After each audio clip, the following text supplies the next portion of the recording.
Dopo 23 anni è il sindaco che è riuscito ad essere rieletto. Cosa pensa di questo? Sì, c'è una continuità amministrativa, è stato riconosciuto il lavoro fatto in città in questi 5 anni, abbiamo migliorato la nostra Mogliano in tantissimi ambiti, ci siamo messi a disposizione per continuare a farlo e i cittadini ci hanno premiato.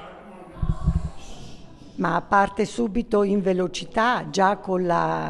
i lavori della piazza e con tutto quello che riguarda il rendere migliore proprio il centro della città.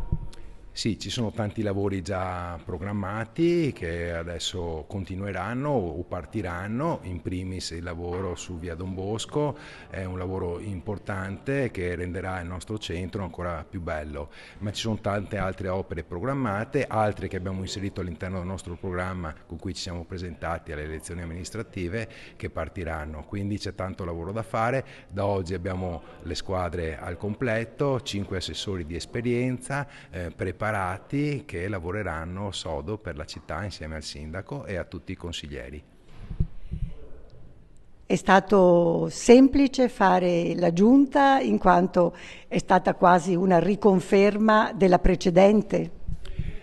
Ho preso dai risultati elettorali, gli attuali assessori sono i più eletti, quelli che hanno ricevuto più preferenze all'interno della squadra di maggioranza, è stato semplice da questo punto di vista, poi c'erano delle professionalità, delle capacità importanti, c'è questo nuovo ingresso con il vice sindaco Leonardo Muraro che si è messo a disposizione della sua città e che sono sicuro farà bene in questi 5 anni.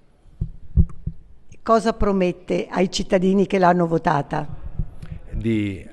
realizzare il programma con cui ci siamo ripresentati e questa è la promessa più importante. Già buona parte del programma con cui ci eravamo presentati 5 anni fa è stato realizzato nonostante il Covid, nonostante la guerra in Ucraina che ha fatto schizzare i prezzi dell'energia e delle materie prime, tantissime cose, tantissimi ambiti in città sono migliorati e ci siamo messi a disposizione per continuare a migliorare la città e continueremo a migliorare la città.